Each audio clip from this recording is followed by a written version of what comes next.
Hang Sangria, hope you're Salvia. It's your boy N.O.R.E. What up, it's DJ EFN. And this Drink Champs motherfucking podcast. Make some noise!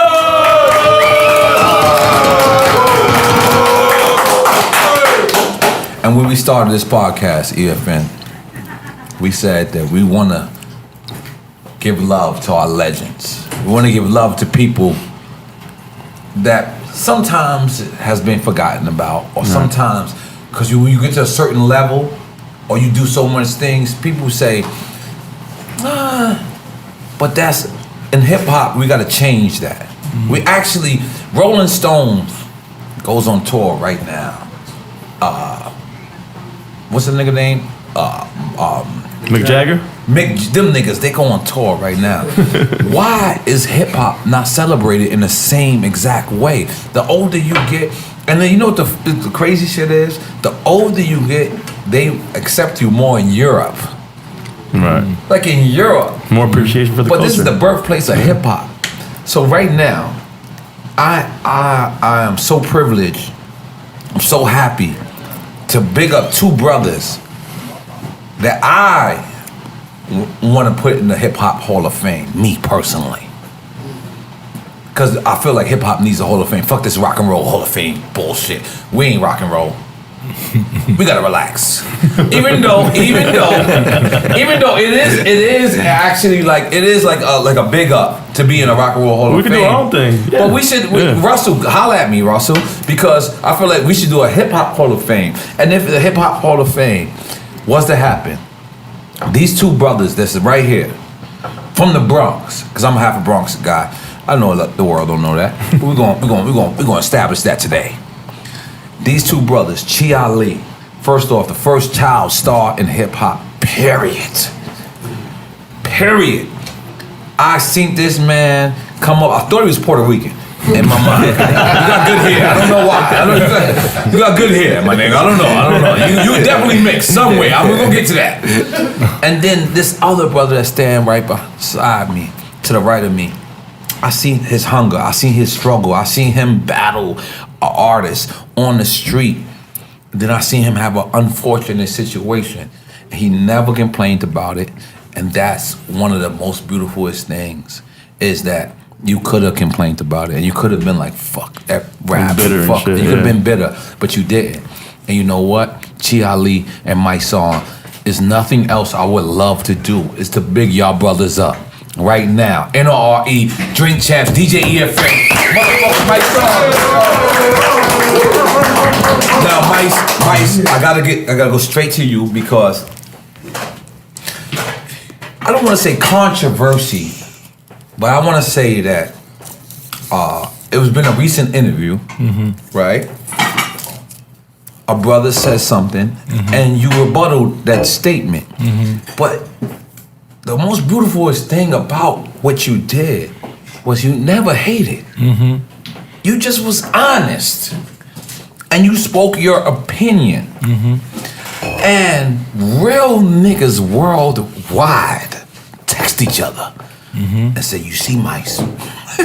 I don't know if you got the text, but I got the text. I got a few. You got a couple.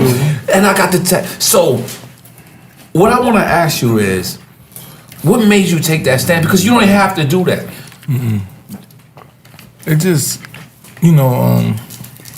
like you said, man, real niggas worldwide. I think, like, people keep saying real niggas is back. And like we was having a conversation, like we never really went nowhere. We never left. But the problem is that most of us are silent.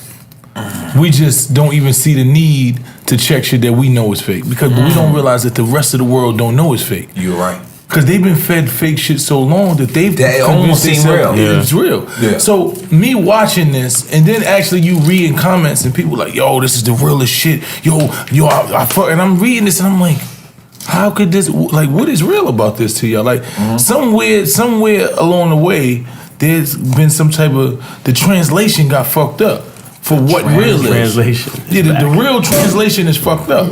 So I felt like being... Hold on, I apologize for stopping you, but was that a real champagne nigga shit right there?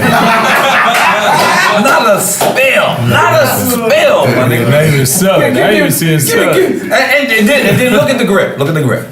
that you know I've been to Paris. Come on. No experience. Yo, but can I continue, Mike? I'm so sorry. No, I just had to big myself up for a second. Because I thought it was.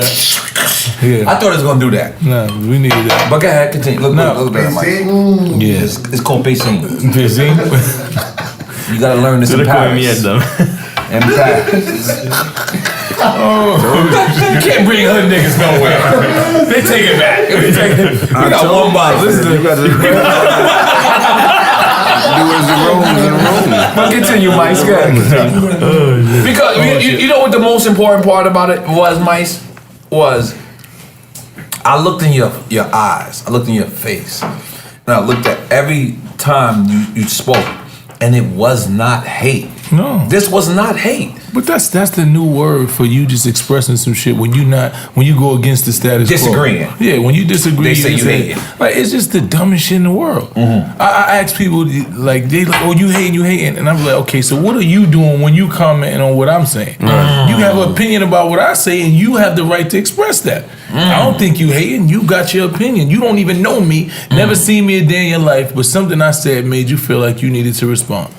So why you feel some way about me feeling the same way you felt? Just because of the platform that you're doing it on. That's what they're mad about. But the thing is, the platform that I'm doing makes me more valid to do what you do, because I have actually know the people I'm talking about. Yes. I actually have interacted. I actually know what I'm dealing with. Yes. You just coming on here, never seen me, never met me, don't know nothing about me, and you have opinion about me. You understand what I'm saying? So that's just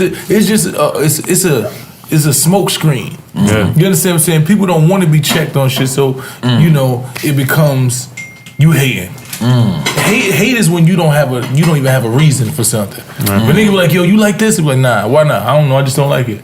Now I can see why, because you can't even give me a reason why you don't like something. But when I could tell you, no, I don't like it because it don't sound good, it don't look good, I don't like the color, it don't fit me right. Like, I'm giving you a reason. Now, whether you agree with my reason, that's up to you. That's up to you. You understand? But it ain't no hate. It's actually just me giving you an opinion, and that's what we get tainted on. I think a lot of real, quote unquote, real niggas don't even want to deal with that.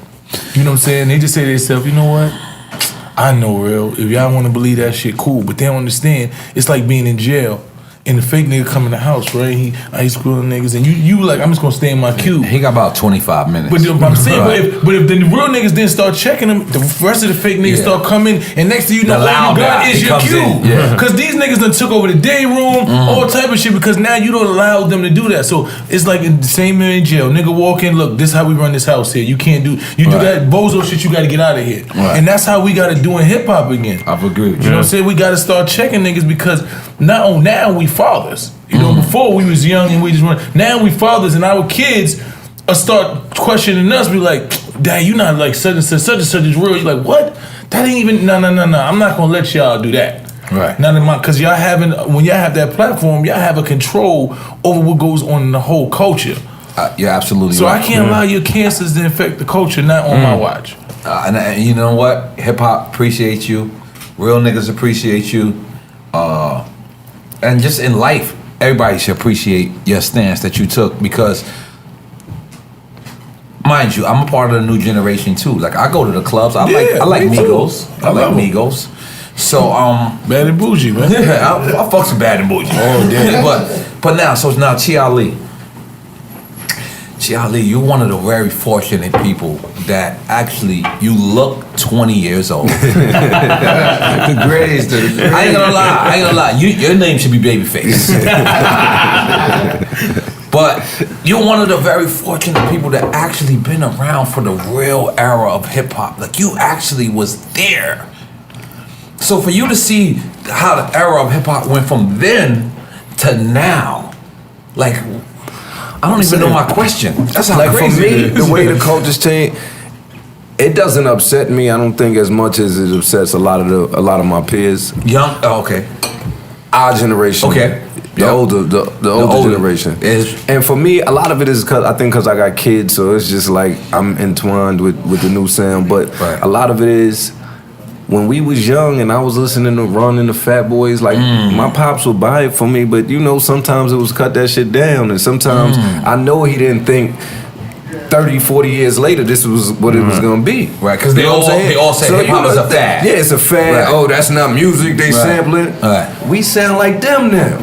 Damn. You know what I'm saying? We sound like them niggas. This shit ain't hip hop, you know. It's just a new sound. That's why I listen to They Migos. kids. They the kids. You know what I'm saying? Think about it, like Mike said. My son 18, my daughter 18. God bless. Like, you know what I'm saying? They was popping now. So some of the shit they do, we gonna see and be like, all right, and some we gonna be like, these fucking kids is But bugged out. that was kind of like how it was back then, because I mean, like when people say that the era was golden or it was classic, a lot of times people don't actually focus on the fact that it was whack music then. Yeah. Everything wasn't dope. Everybody wasn't getting played. Everybody was dope in the But the thing 90s. I don't like, and what you addressed to when you first started speaking, was that the new generation, a lot of them, not that they don't pay homage, but it's like they don't even know. Like They don't know. Like how you not? This is your field. Like if I'm a baseball player, I'm gonna know something about Jackie Robinson, Don Mattingly, Dave Winfield. You know what I'm saying? Yep. Whatever your field. Ricky Henderson. Yeah, come on. Yeah. Like But that's our y'all generation's fault. Yeah, we dropped the ball. Like what you're saying, we dropped the ball. No, it is our generation. We didn't tell them this is the way you gotta go about it. You know what I'm saying? And it's crazy because, like you said, the Rolling Stones, they could still do shows, but our forefathers they washed up. Right. Yeah. You know what I mean? And that's whack. That's why whack. Mice did a show when he did the joint at BB King's and Kool Herc was there. Like, like I brought Wait, Kool Herc came out? Kool Herc came out, and I was like, yo, I brought him out Right. because that's Kool Herc. Yeah. It's fucking cool. Like that's Kool That's Herc. hip-hop. You know what I'm saying? We Like, wouldn't be here if it wasn't I don't Kool Herc. understand All how of us. Kool Herc ain't got $1 million or at least $500,000 in his bank account. Like I wish I had it to be like here. You know what I'm saying? But some of our leaders in hip hop got it, man. Yeah. We got to make sure some of our brothers is alright, man. I got their numbers. And we talk for about real, that, man. creating a union or a SAG you or know what the something like craziest that. Like that's thing is, bad. Like and I'm I'm so fucked sorry, up, homie, and Listen, I love the brother, man. And I'm But so that's not sorry good, to bro. bring this up, but since me and my partner DJ EFN started this podcast, we wanted to start something called a hip hop union, which means if Mysonne had that same case back then, and we look at Mice and say, Mice said he ain't do it. There's somebody in place to pay for your lawyer, pay for your case, pay for everything, right? So I did all of it. Ali's not here. Okay, I'm keeping it 100% real right now, okay? Can you put that over there? It was gazelle frames. Right? So, the other day, right, my wife, I love this woman, we went to Malibu, right? The first time I ever rented a house myself. Every time I ever rented a house, it was always been Def Jam, Tommy Boy. It never was me. So when I rented this house, I walked outside the house because we had ordered the car service and it said it would be 20 minutes. So I came downstairs because I had like 4 blunts. And I was like, I gotta smoke these, right? So I smoked them and the driver came up in 2 minutes. And when he came up, I said, yo, like, I looked at the shit, it's supposed to be 20 minutes. He said to me, oh no, I just dropped off, picked up, or saw somebody in the rehab in Malibu, right? So when he said that, you know, naturally I'm smoking, so I wanted to walk away from him because I didn't want to be disrespectful and be getting high. I don't know if he's a recovering whatever, but he said, so to bring back my point that I'm trying to tell you, was the other day, DMX, my brother, I love that nigga. He's always been there for me, he never lied to me. When people seen him on the Barclays stage and people seen his rants, people judged him without wanting it to help. Mm-hmm. I immediately wanted to help. So I said, I wanted to, but if I do it or I step in, he's gonna spit at me. I know this nigga. Mm-hmm. Yo, what N.O.R.E? What the fuck? Who the fuck you think you are? That's what he's gonna do. But if we had a hip hop union in place where we sit back and we say, okay, the dog don't look great. Release the bread. Absolutely. And the reason why I bring it up is, and I don't want to blow it up, but he's actually in Malibu right now. That's where he's at. But the problem problem was I didn't have a position to step up.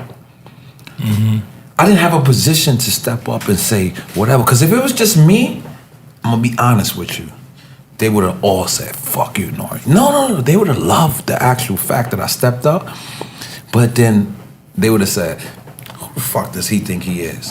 Do y'all agree that we need a hip hop union? I definitely think so. Yes. And especially like with brothers like Kool Herc, the real forefathers, the real forefathers more so because the money wasn't there. It was not. So it wasn't like they had it and blew it and ran through it. They was getting jerked. It wasn't there, and then what was there, they was booking them. You know what I mean? So you gotta tell the people what booking means. They was robbing them. That's some New York slang. I ain't gonna lie. I was like, you looking for something? I looked at my partner. I looked at EFN. He said, huh?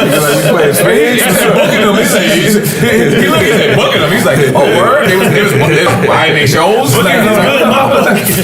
No, but that's a New York shit. I'm sorry. So it's like, yo, a lot of them never had the bread where X, X done ran through some bread. But even with people like X, like, yo, when I was locked up, homie, I see so many brothers look at the crackheads and nobody would smoke crack in jail. Everybody was getting money, everybody just smoked weed. But it's like, I used to tell niggas, yo, half this yard is running around with cuts on y'all faces from weed beefs. You know what I'm saying? If you fucking smoke weed, drink liquor, drink coffee, any mood changer, nigga, you ain't got the right to judge nobody. His shit just might be a little more crucial. Some shit is a little more serious. All the same. Man, I smoke weed too much to criticize anybody. If you drink, I don't want to hear you talk about my weed, nigga. I don't want to hear nothing. Unless you don't do nothing, leave me alone, man. And just we got, like you said, we got to help the brother. No, you know what the thing is? The thing is, hip hop has to start accepting our responsibility. We gotta grow up. We gotta grow up. There's too much money being made in hip hop till you still just be have no responsibility. Yo, we supposed to, hip hop alone could finance all our communities, like the whole black movement. It could finance. That's deep. Like really, if all the hip hop niggas sat down and said, look, okay, you from the left, we buying back left, right. We gonna own all, like we gonna put all this into you, then we gonna buy back. But like we can literally do that shit, but nobody. And you know what the crazy shit is, Mice? All we need is to take 1% of our profits. We don't. Niggas take their jewelry, homie. Niggas take their jewelry because. Like, I'm sorry, Ali. Let me get some Ciroc. Yeah, we got Ciroc. Because you know why? That's the best vodka in the world. I don't do this. Oh, yeah. Revolt. That's what I thought. Revolt is the best vodka in the world. Because Ciroc is the best vodka in the world, goddamn. Yes. Any room? You're gonna be Ciroc guy today. I'm from Miami. I'm from Miami. I mean, originally, like my parents are Cuban, born in LA though. Yeah. But I ain't gonna front. Y'all got like the same kind of hair. My family's West Indian. My family's West Indian. My grandfather. Because I ain't gonna lie, Chi Ali. St. Lucia or St. Kitts, my grandfather. You had good hair for a long time. Yeah. Well, like you ain't just have good hair yesterday. Like you been had. Like I used to watch you on. Like, this nigga hair is nice. But you West Indian. We always claimed in the Puerto Rican clubs. Yeah, well, I'm good. I ain't gonna say no to that. We were wrong. My wife, that's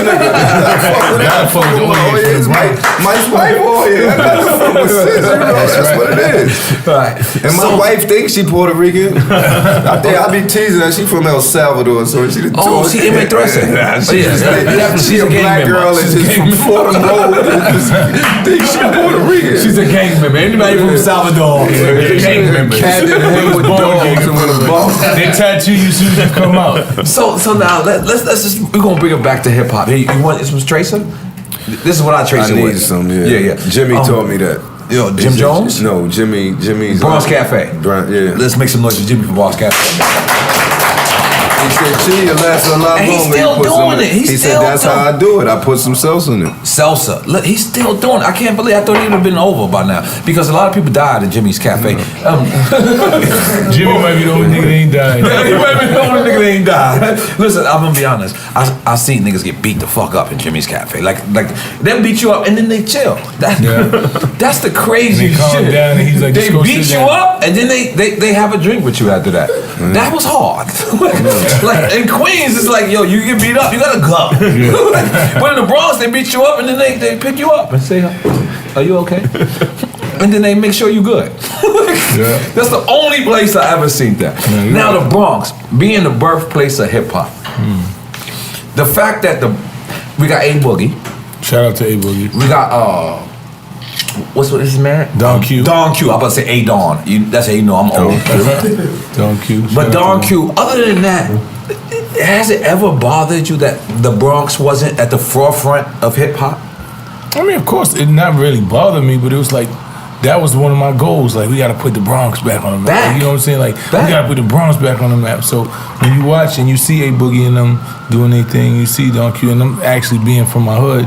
You know what I'm saying? Young boys from the hood. They from your hood? Yeah, they from Highbridge. Okay. You know what I'm saying? So actually, they remember when we shot the video at? They right from right down the video. Get the fuck out of there! I didn't know that. So they actually from the hood. So watching the young boys win, you know what I'm saying? You got nothing to do with root for them. You know. So it's happy. It's good to see that. It's good to see the resurgence of just content and lyrics. Right. You know, you see Dave East, like you hear artists that actually is rapping. Dave East. You know what I'm saying? Like you hear people rapping again. It's just good to do that. I like the Migos. I like all that. Nah, fuck the Migos. You feel good? Hell yeah! Like Migos, that shit make you be like this, huh? You know what I'm saying? You be in the club, you bouncing. They sound crisp. They sound crisp. The quality is good. It's good music. You can't take nothing away from it.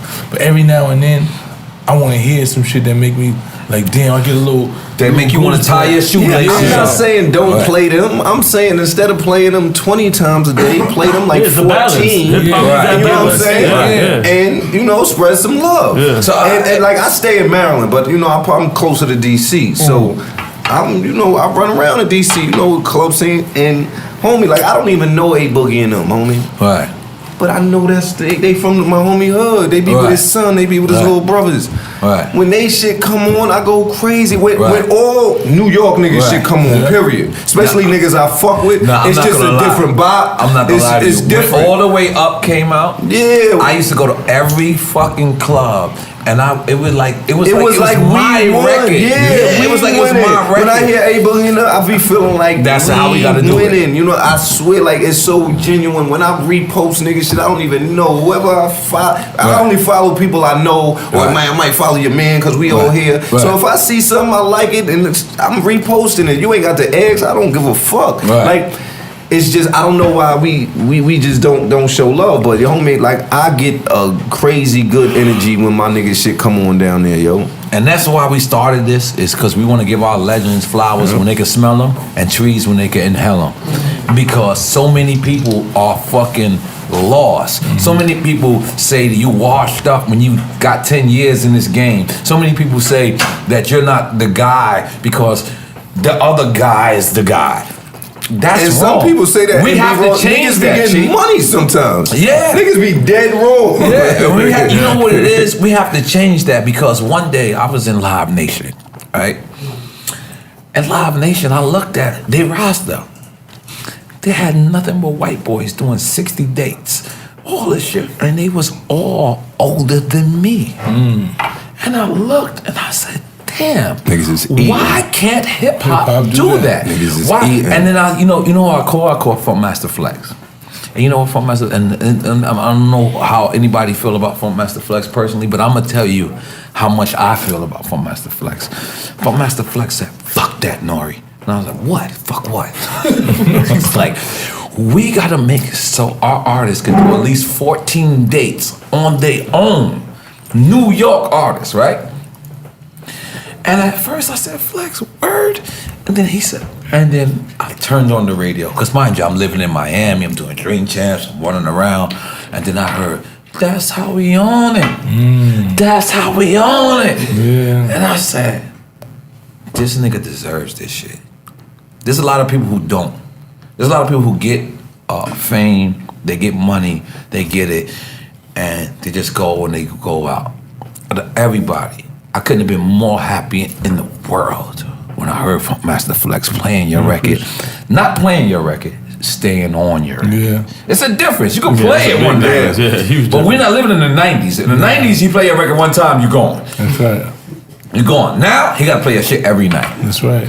And he been playing this shit every single Consistent. night. Shout out to Flex. Funkmaster Flex, we appreciate you. And he respecting the grind. Like, yo, He my called me homie the came other home night. in 06 and been grinding. Just Like, I'm grind. not just talking grinding, I'm talking about hundreds of thousands, maybe some short M spent. Like, grinding. This nigga grinding, homie. Nah, you deserve Everything it. out of pocket. Yeah, he deserve it. Why you don't? And you still not even on the label. No, because I don't. Yeah, we really still wanna ain't be where on we label. need to be. I want to do my shit independent, but the platform is being laid. You know what I'm saying? The consistency. Shout out to Flex, Slay. Even when you called me, I don't even know. I think I was in Miami. And I wasn't in Miami. I think I was in LA or something. You called me like 7 in the morning. Yes. And me and N.O.R.E. was calling like, yo. Called me at 6 in the morning. He called me at 6. He called you. He's like, yo, this record is fire, man. Yes. I need you to put everything you got behind me. Yes. You know what I'm saying? It was just real. It was genuine. It was like, damn. And that's how we always been. It's just real shit. And it's like, when you get that feel and you see people rooting for you and you know that you did everything right, I ain't never compromised my principles, my morals. And it came back You know to what I'm saying? It's coming back. And it's just like, damn, to be able to see that. Yes. And then be able to be appreciated, especially by the people that you appreciate. Like, this is a legend to me. Right. You understand what I'm saying? Like, from day one, I remember when he came in front of Justin and played. Hold on, we're going there. We're going there. I'm not gonna say that. No. I'm not gonna say that. That's a whole segment. That's a whole segment. Okay, continue. I remember when you played Banned from TV the first time and you blasted that shit. And I was standing in there like this. Before that shit ever. And I was sitting there like this. Crazy.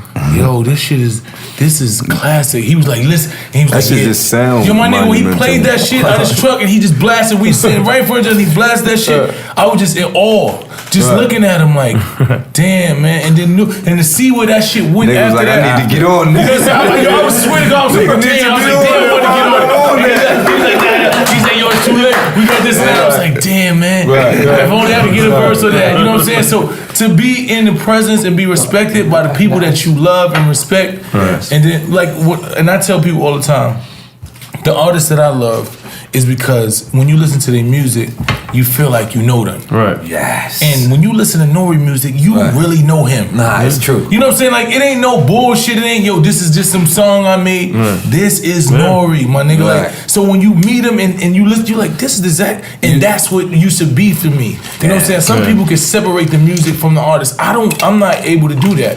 Because once you don't fit what you talking, you're smart. I'm turned off. It was authenticity. It's not authenticity. So this is a legend. This is one of my favorite artists of all times. When that nigga said, I don't even smoke like that, I sell Yeah, I don't even drink like that. I don't even drink like that, I sell And look, crack. It's definitely And yo, different. when he said that, yo, my nigga, who says that in a rhyme? You understand what I'm saying? Like, he said sometimes I just chill, like my nigga, those songs, I was up north listening to them shits and got me through my bed, like, you understand what I'm saying? And then knowing, and you met me, and then I met him, You and he was met in the me. Bronx, Yeah, like yeah. he was like, this was. I'm a Bronx nigga. You know what I'm saying? I'm a Bronx nigga. I'm sorry. Bronx people, I'm so sorry I didn't claim y'all earlier. You know what I'm saying? Okay. So when you able to get love and respect from the people you respect, that's what you do it for. The rest of this shit don't even matter. But that's how we own And yo, it. that's when you never need security, nothing. we don't when you need that. live, you know what I mean? Just keep it to We don't need. And you know what the crazy thing is Chi Ali. I'm gonna bring it back. I'll come back to that's how we own it. But Chi Ali, you are not only one of the first child rappers. You're actually the first gangsta rapper for real. Like for real though. Like for real. Like you had a lot. Really.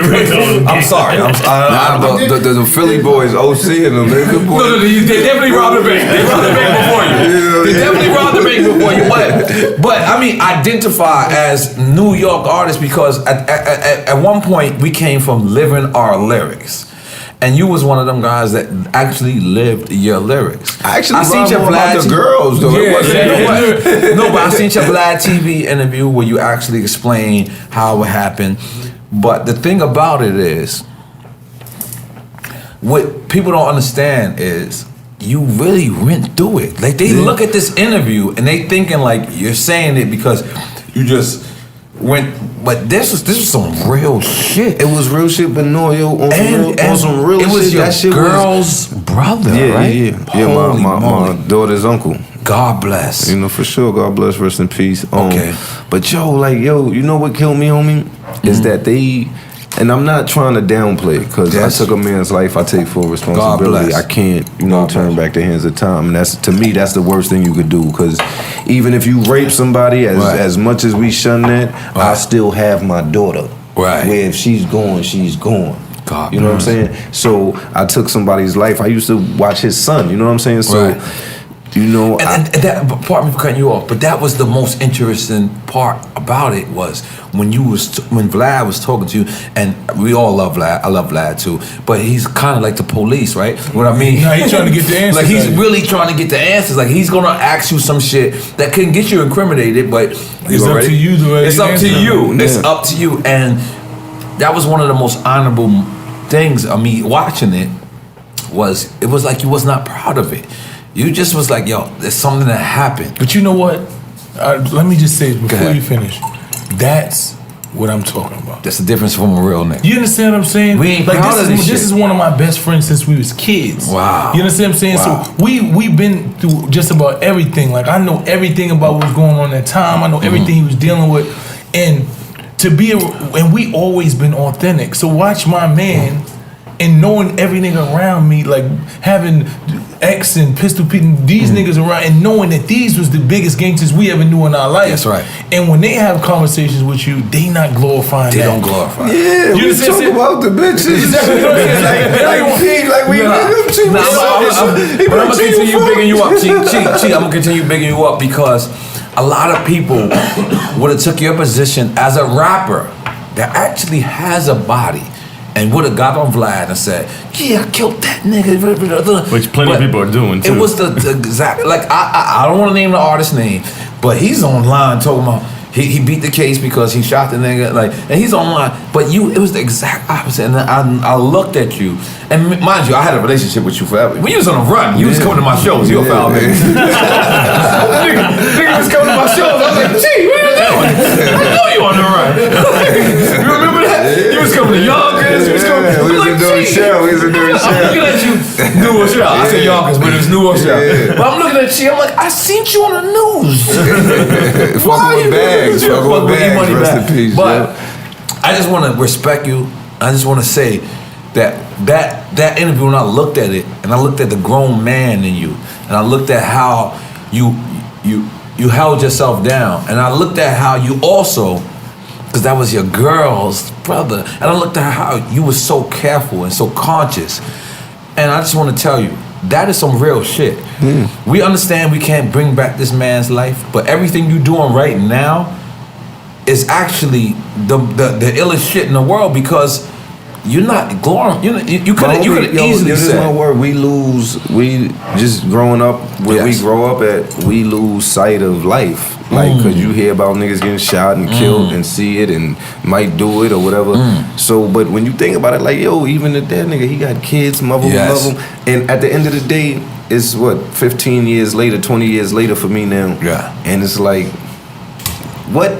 Think about the biggest beef you had 20 years ago. Right. It's was terrible. that worth it that you was ready to tear shit up for? Worth it. And now you look at it like that was some silly shit. Dumb you know what I'm shit. saying? Yep. Rarely is it a case that's really worth it when you come talking about a whole bunch of years. And at the end of the day, it was regular shit. Like that, like not.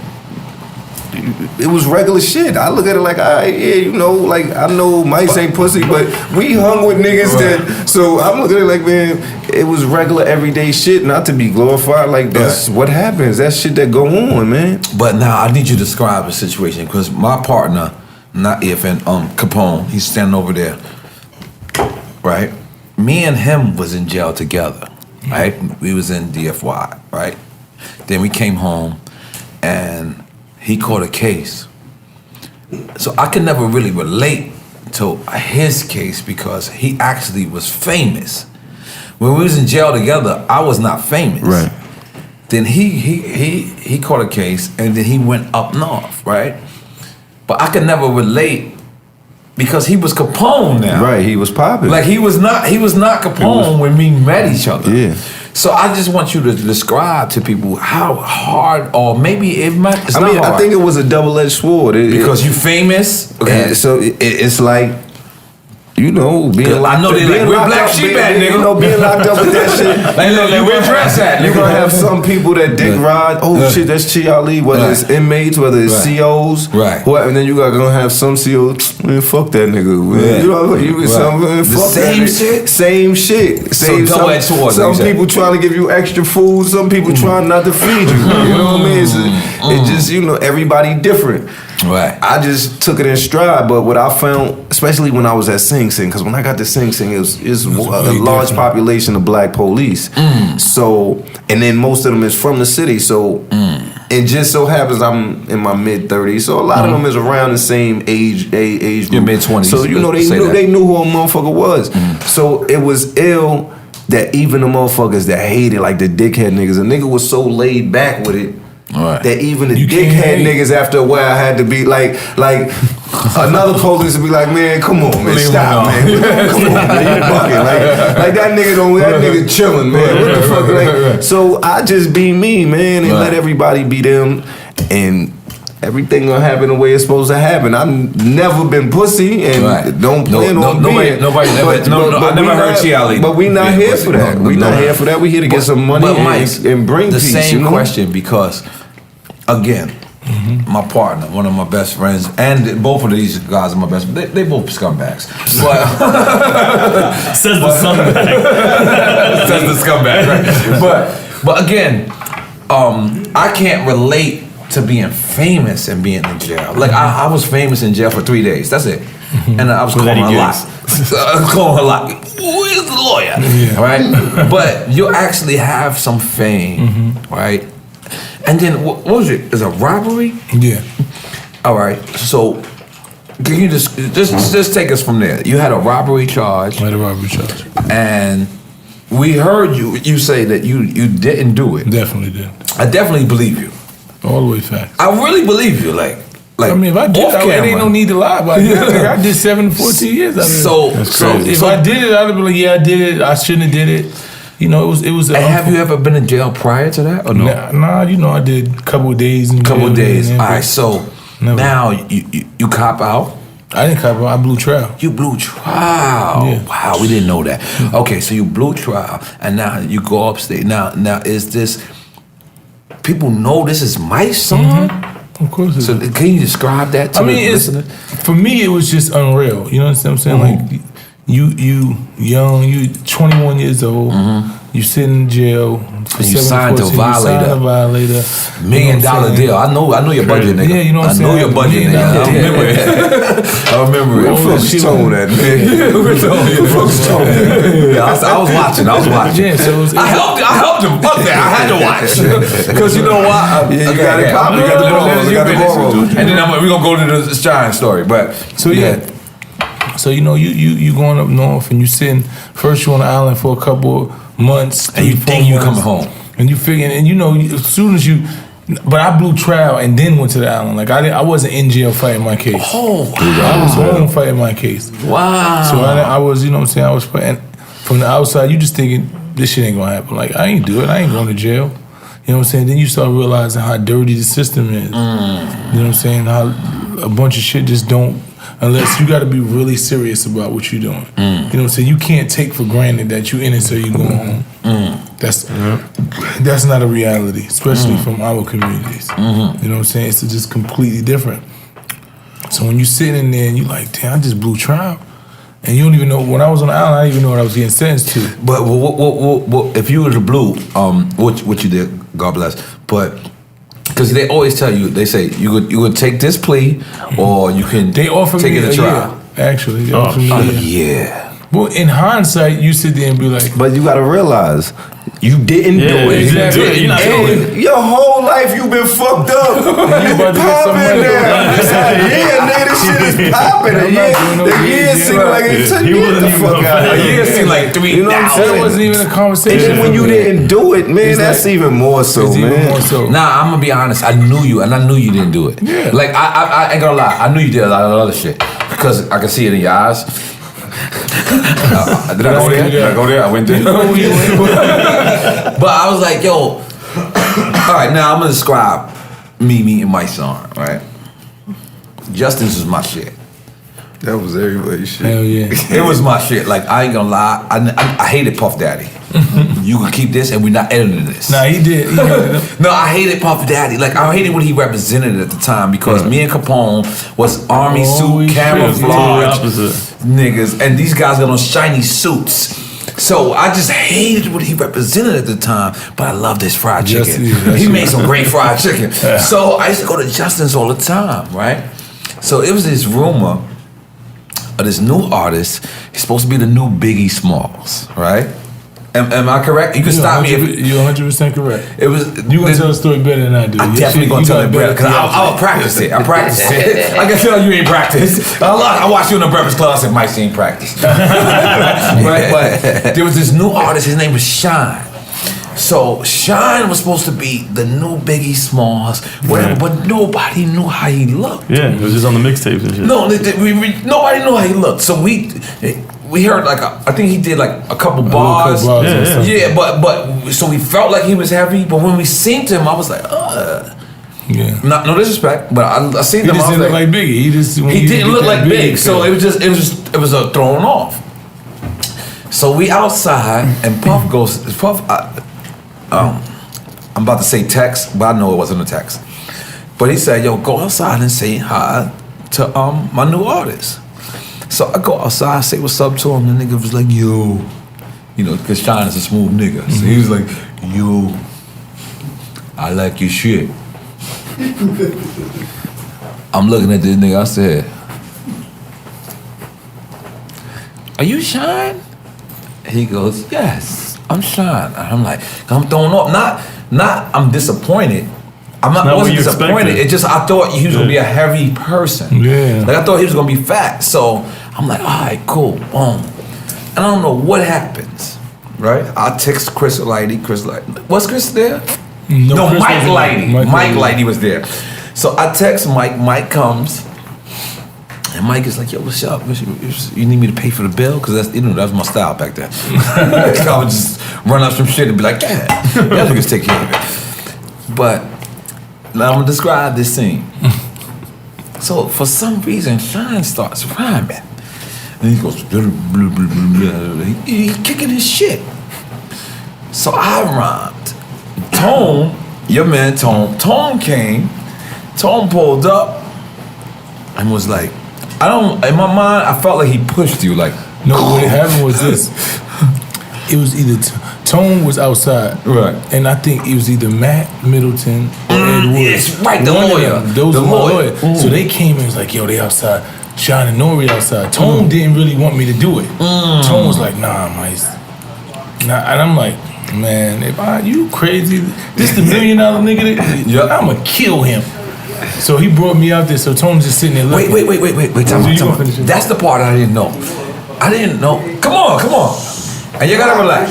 You gotta relax. So this is the part that I didn't know. The part that I didn't know was when you walked outside, did you have that in your mind already? He's good to smoke in here, right? No? Just relax. Because I got my son. That's the only reason why. Yeah. So that's the part I didn't know is that because mind you, I think I met you like 2 minutes or 12 minutes before that, and we chilled. But then you came, and then that part I needed. That part. You needed that part. $1 million nigga. Because remember in the industry it was running rapid. He got $1 million in publishing and $1 million on the deal. We had never heard of this in the industry. Yeah, Shyne. We had never heard of this. Everybody was expecting him to be. Oh, it was supposed to be the craziest shit in the world. So Mice comes outside and he's chilling and he's watching us rhyme. And I rhymed, and for some reason, I feel like I never got this part of the story correct. I felt like you looked at me and said, relax. It's like in my mind, your eyes said, chill, you on already. Am I correct? No, it was that look. Because you looked at me like, I'm nigga, hungry. I know you know Bronx niggas. You a Bronx nigga kind of too. You gotta relax, right? And then, I swear to God, because I had never heard you rhyme. And I ain't gonna lie, I might be wrong, but I feel like you said something in my palm, and then I got my left arm, and you said, I said all types of shit. I ain't gonna lie. I can't even tell you what I said that. I ain't gonna lie. I was like, oh my God. And Shyne, he respectfully bowed out. Am I correct? No, he did. He was. After about 2 rounds, it just was like. I felt like he did 2.5. Probably 2.5. Because after the half of the round, he was just like, it's over. And then I got texts. And people was like, you let my artist die? On the streets? And Shyne had hit me after that and said, Puff told me I can't rhyme on the street no more. Now he told me that too. Me and Shyne. That's my man. Now we fell out with Shyne. Listen, that's my man. We fell out after that. Shyne is my. We was in Clinton together. That's my. That's nigga. my nigga. But right after that, we had fell out because prior to that. Because I felt like you kind of fucked up his deal a little bit. It was a lot because he came to me and he told me the same thing. That Puff was like, he don't want me to run, and that's when him and Puff started going sour after that situation. Yeah. You know what I'm saying? He came to me. We was in the studio together. You know, because him and Nigel was cool, so Nigel used to always have me around him. And I think like right after that, we almost got into a fight. It was like a big thing. His man, want Shyne? One of his little mans. We got into that Puff house, I think. Yeah, we was in the Puff house at the in the Hamptons. Yeah, Puff had a party in the Hamptons, and we came out there. And it was probably like a couple of weeks after that. So I see Shyne, I give him a pound, and one of his men like, fuck that nigga, he giving you fake love. And he said it out loud? Loud, like, nigga was he was about 5'2". I'm like, what? Who are you talking to? Like, what are you talking about? He like, fuck that, you running around, talking about niggas running around saying you killed my man, fuck that, whatever. I'm like, what? No, it was me who was running around. Yeah, and I'm like, what are you talking about? It was me. I'm sorry. Listen, you got beef for me? Yeah, I'm like, listen, we're not gonna do this. I had the biggest mouth in the South. I'm gonna be honest. Let me tell you something. Shyne had the biggest buzz at this time. He had the biggest buzz. So for me to just meet this nigga and this nigga tear him up, I ain't gonna lie, I told everybody. It was me. It was me. I'm gonna be honest. When you put that around, I said. What did I say? You said I'm the one who gassed the battle with Shyne and Mysonne. I did. Cause I ain't gonna lie. Like again, I'm gonna reiterate this whole situation, right? I'm a hood nigga. I know certain people don't know, like, how Queens get down or, I know people, sometimes people look at you and just be like, oh, you from Queens? Whatever. It's false. They gotta relax, right? But I looked at Mice. Mice gave me, I still to this day, he just gave me the eye of the tiger. I don't remember, because me and him got broke, I think eyebrows. So I don't remember if it was, it was a something, and I said, word? I fell back. But I know that look. I gave my man, this is my word, I gave my man that look on the alley. I'm on the A side. Tell him. With about 14 blood niggas. I fuck with them, I smoke weed, my man's on the other side, these my niggas though. My nigga Pooch, Brooklyn nigga Pooch. He gets into one of the niggas stepped on and broke his Cartiers on the visit. He hit some. He had Cartiers on the island? Yeah. Let's big him up. What's his name? Pooch. Albany Project. My nigga Glock. Cartiers on the island. Pooch, a.k.a. Glock. He went down, I think, for the Stephon Marbury thing. But anyway, whatever happened, Pooch popped on the bed. So the nigga, all the bloods is on my side. So they gonna pop on the nigga. So I'm like, damn. They like, yo, Chi, man. I'm like, I'm trying to. And you gave him the eyes. I'm trying to resolve the situation, but I already see the thing. The boy done swung on the nigga, right? So the thing done went too far. So I went to that gate and I gave him the eye, like, man, this thing ain't good. Like, I can't. That's what Mice gave me. Yo, Mice gave me the eye, and it was like, I said, I gotta relax, because it was like whatever he did was like, nigga, you on? Why you wanna rhyme with us? And I sat back. And I said, damn, we had a whole conversation just right here. Just me and Steve. And I looked and I said, damn. And yo, boy, I did not know what you was gonna do though. In all due respect, I thought you was okay. But then you rhymed, and I realized you might have stopped the whole block. I think even the police started clapping. I think the police was on the corner like that. Nigga killed out there too. Clue was there. It was No, it was so legendary. That was a legendary hip hop moment. It was. Do you realize how legendary that was? I mean, when I hear what you said, like in my mind it was, because you don't want to over push yourself, because I'm like, damn, this shit was big. Right. I seen it from my perspective. I'm like, damn, like this was, the industry was there. N.O.R.E, one of my favorite artists, is there.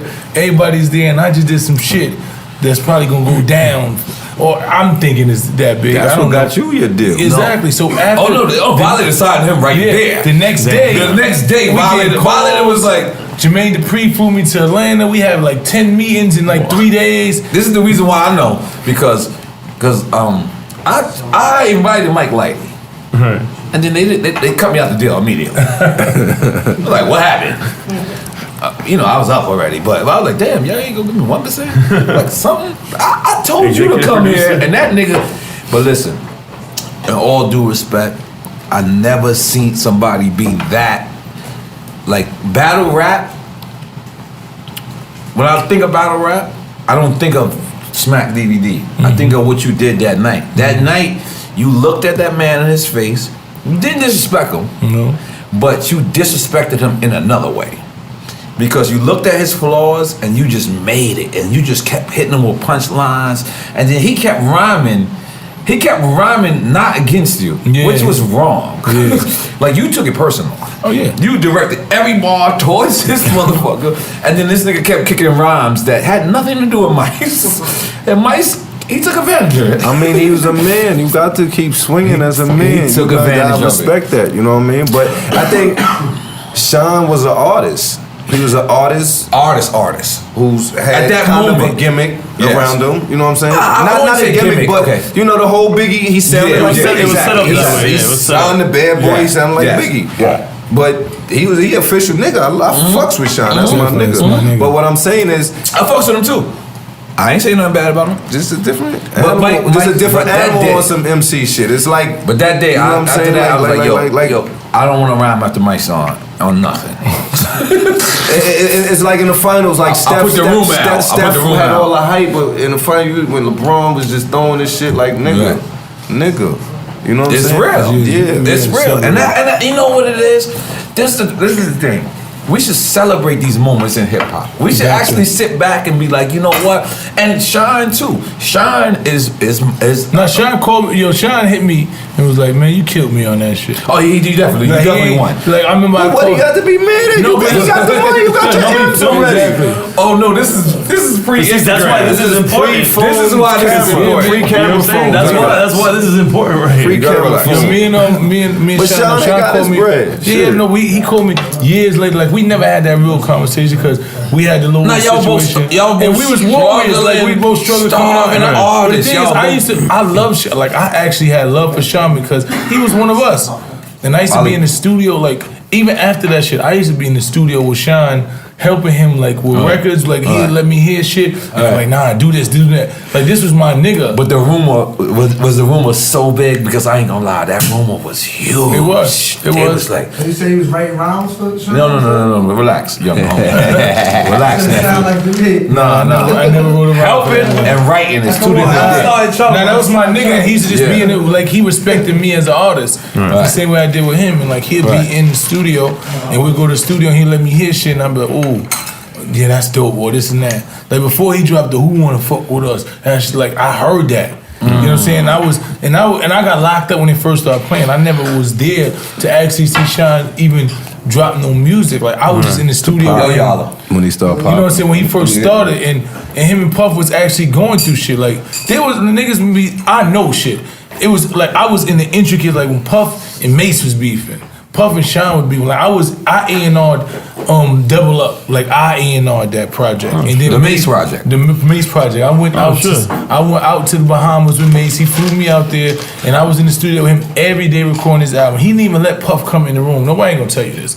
But then afterwards, Puff came and listened to it and was like, he threw his little spin on it and he pushed me out of it because I was a young nigga coming up in the game. He like, you know what I'm saying? I hear you got your mans with you, but you know, this is my project. Did he tell you use your mans in them? Yeah, he said you brought your mans in them. Yeah, I'm cool. You know what I'm saying? You was the mans? He's like, yo, you your mans in them, and them is cool. You know what I'm saying? And me and Puff had our shit, like, you know what I'm saying? Like we ain't edited either. No, this is real shit. Like me and Puff grown, like, cause there was I was me and he was him. Right. And I wasn't relinquishing who I was. I don't give a fuck how much money you got. I don't care about bad boy shit. I'm me. Right. You know what I'm saying? I'm here with my man. I'm with him. So if he ain't with you, then I'm not with you.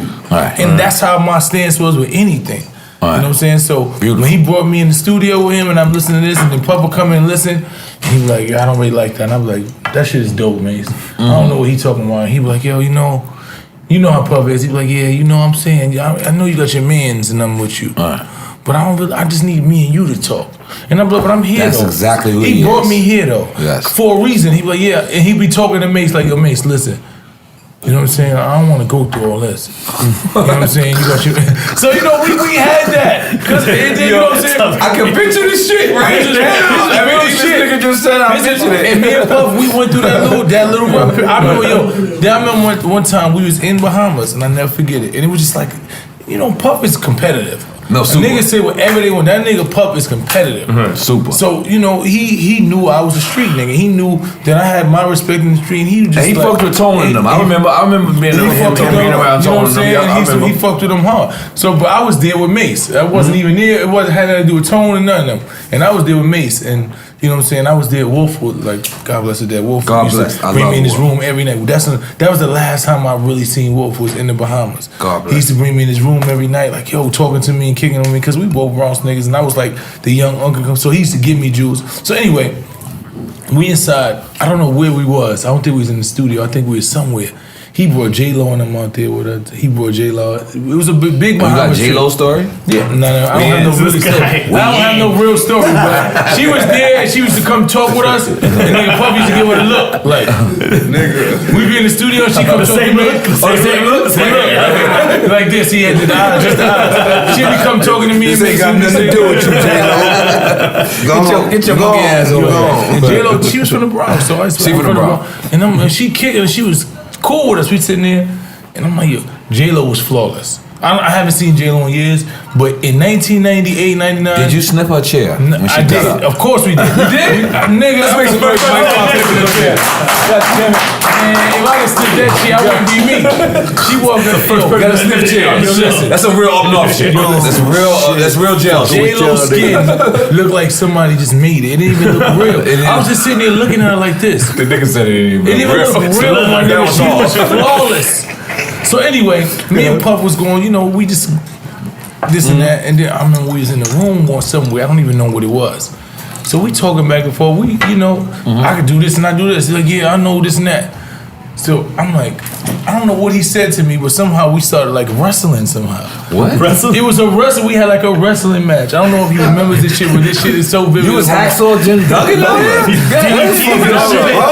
listen. Fuck you was wrestling with Puff for? What the fuck is going on? It wasn't wrestling. Listen, nigga, we gotta talk, man. It wasn't really wrestling. It's not really wrestling. But I don't know how it was. It just got into some just ego versus ego type shit. Yeah. And I'm like, I don't know what happened, but he like, my nigga, I say, yo, Puff, if I grab you, you can't get out. He like, I bet you anything I can get out. I don't give a fuck what you say. I say, yo, Chris, if I rap my own, you're not going nowhere. And that nigga was like, I swear to God, you want to bet?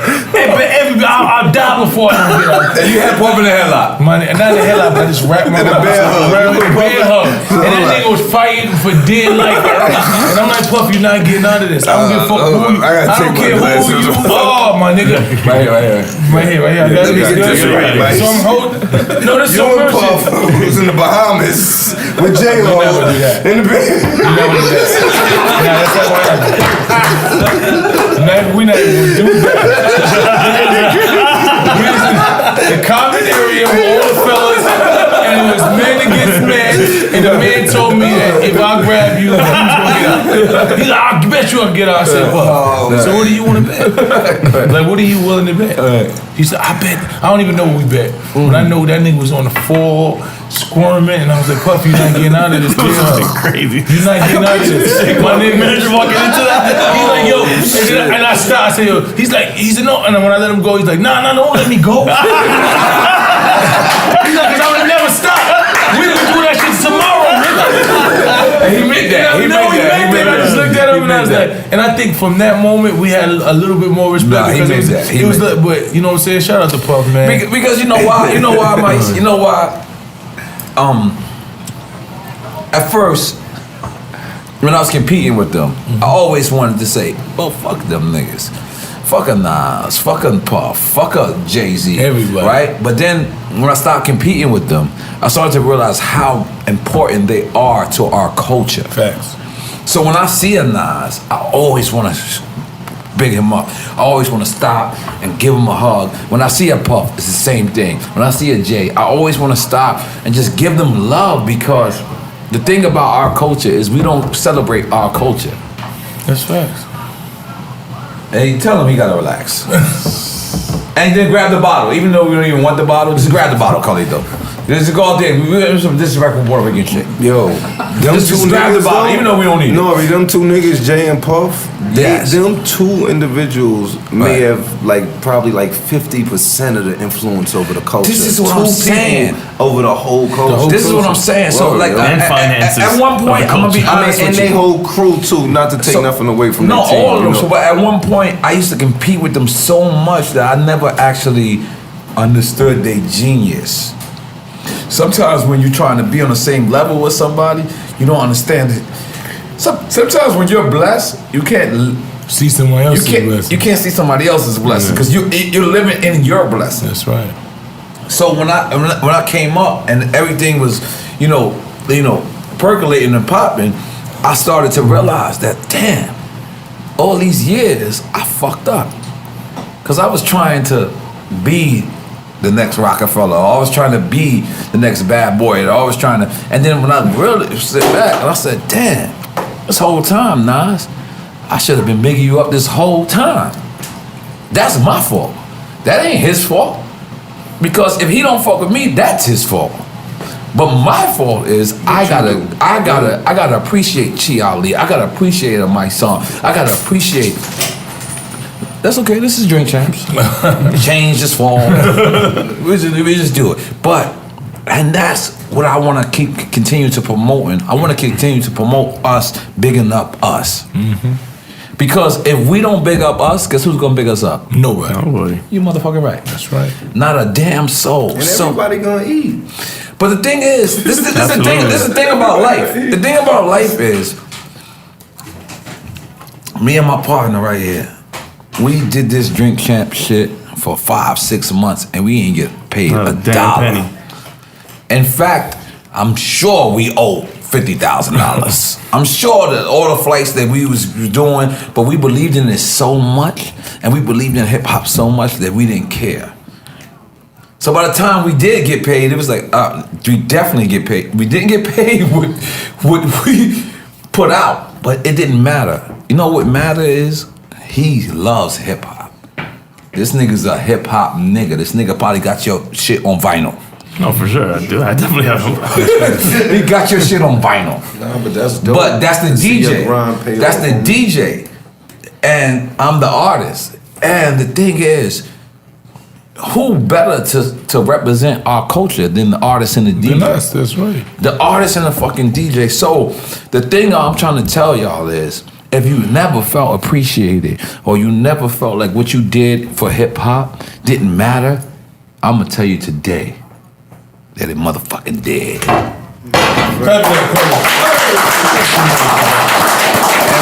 Listen, I want to tell you that it did. No, like it what does. what you've done for hip hop. I'm doing it. Like you continue to do it. I Like, want to. You have evolved Thank into not only one of my favorite artists of all time, but now you are like a voice, and you bringing stuff like this to the table. And I have a responsibility, Mice. And I'm sorry that I'm cutting you off because fans hate that. But I'm gonna tell you, I actually recognize my responsibility now. Like then I didn't recognize my responsibility. My responsibility meant nothing to me because I only wanted to get me up. But Drink Champs supplies people jobs. We have a show called That shit feel better. On the Run Eating that we just finalized. Do not blow it up. Don't blow up who? I need to be a part of that, my bro. Good, nigga. We got you. I Nigga. need to- We're going to the Bronx. Yeah. We're I getting need chop to be the cheese. party Some at, chop man. cheese in the You Bronx. know. But listen, so we just finalized, and the thing is, I can't do none of this shit if I don't have hip hop on my back. And hip hop Well, we should be got you, first. dude. Hip hop should be a religion, and not only hip hop should be a religion, but we actually have to unionize hip hop. I know I said it earlier. No, it has to happen. But for real, because just think about it, Mice. And I'm sorry that I keep using you as an example, no, but use me. But every time I think about your case, I think of like I wish I was empowered to say, let me hire Bob Kalina, let me hire a Scott Lehman, because this nigga got to get the fuck off of this case. Yeah. And the thing about us is, we only care about ourselves. We have to actually sit back, get that $25,000 check, get that $10,000 check, and just give her back $100. That's it. It's not even that Just give difficult her- to create It's not this. even difficult. And it could be profitable Give her for whoever $100. creates So it. now, when Chi Ali, something happens with Chi Ali, and Chi Ali's sitting there, and he's saying, yo, no, I ain't do that shit. You got representation, you got everything, and the thing is, you gave too much to hip hop for you not to be. I know you humble. I know who you are. I know, and you a street nigga. I know it, but you know what? Hip hop owes you. Not hip hop owes us. It owes all of us because we dedicated our whole life to this Niggas been in motherfucker. this shit a long time. Like yo. this is way And yo, not to cut It's you way off, worse but- than gangsters. But Go ahead. I want to, just not just congratulate my bro, but just to see the grind starting to pay off, and it's just a positive lane. It's beautiful. It's dope. And Right. when you getting money and it's on some positive shit, Yep. like that's the best. Like It's when you, super like you the said, best. when you helping niggas, you helping motherfuckers kids eat. That's right. dope, nigga. That's official. That's official. That's some shit you brag about, nigga. That's what you brag about. Yeah, fuck what I got. I had nigga. my son in first class. Fuck what I got. It was nigga. hard. My two man's family is good because of me, nigga. That's dope. That's what it's you know what I'm about for- saying? That's always been And- about for me. And that's what we gotta do. So what we gotta do in hip hop is one, continue to big each other up. Like I told you, my meeting with Leo Combs. He sat down with me and me and our meetings at the Polo Lounge. I lived out Drake lyrics. He gotta relax. Make some noise for me, goddamn. Really. But Leo sat to me and he said, "Why does this work?" And I said, "What?" Right? Ali, That's he how you said, told you, "Why does this work?" And I said, "I don't know." He said, "You know why this works? Because hip hop has never been celebrated." And at that very moment, I didn't know what he was talking And then about. you thought about this. And then I thought about it, and I was like, "Damn," because I don't interview people I don't respect. I only interview people I respect. That's why. But that's why you see a lot of the old school rappers doing shows now. Niggas starting to get Rob money. Bass is out They there coming for out. 2 years. Niggas He out getting there. money. I Rest mean, in peace, Easy Rock. that's Easy Rock. Rest in yo, peace, Easy Rock. A lot of people get money. Black Sheep, they a lot of niggas. Like niggas is. We interviewed niggas is KRS-One. That busy. nigga ain't been in America for 2 months. And he's not show. And he was for lost. Cheap. He definitely- He's not cheap. And he definitely bigged up African Bambaataa. I told him relax at that moment.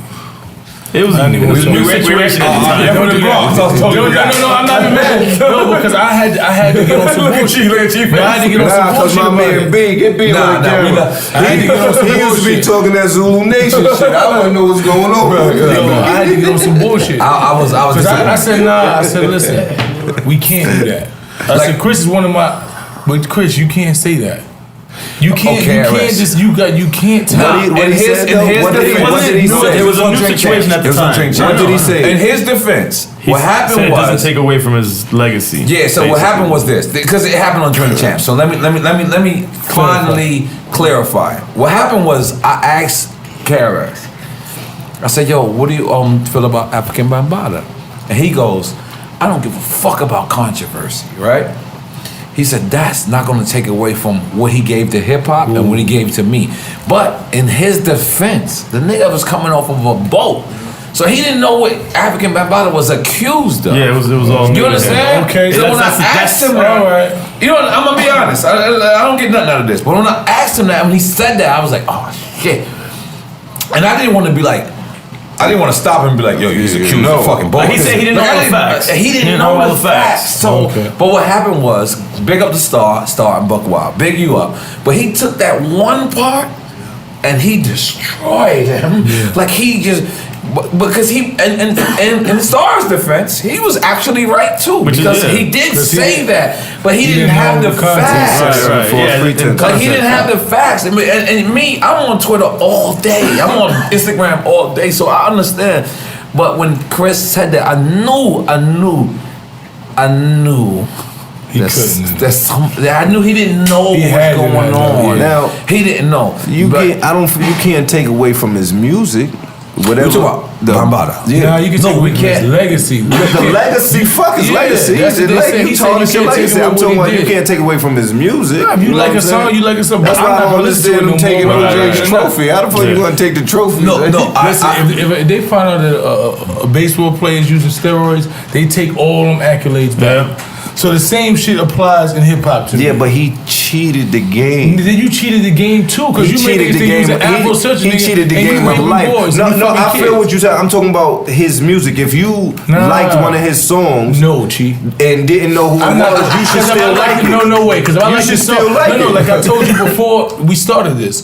If I can't separate the artist from the music. If you're not who you say you are, then the music to me is completely different. What I'm saying is, if you don't know who the artist is, if you just listen to the music. Yeah, but I know now that you was raping the fucking boys. I don't want to do nothing. I don't even want to hear. I wish I could just rewind and never heard the shit I heard from you. We neither. But what I'm saying is, when they play Party People, I'm not gonna move. I'm gonna tell the DJ to turn that shit off right now. But that's part of their history. You know what I'm saying? That's still the same way music bring back time. I agree. You can hear it. And I'm like, sad that we even have time. I'm going to the DJ booth and say, turn that shit off. Straight up and down, turn it off. Hey, old boy, I'm throwing the whole everything out of here. I'm saying I hear you. I mean, listen. I'm not gonna stand up for him, man. So Thank you. That's the point. Like, yo, listen. Yo, I gotta pee. You just keep it.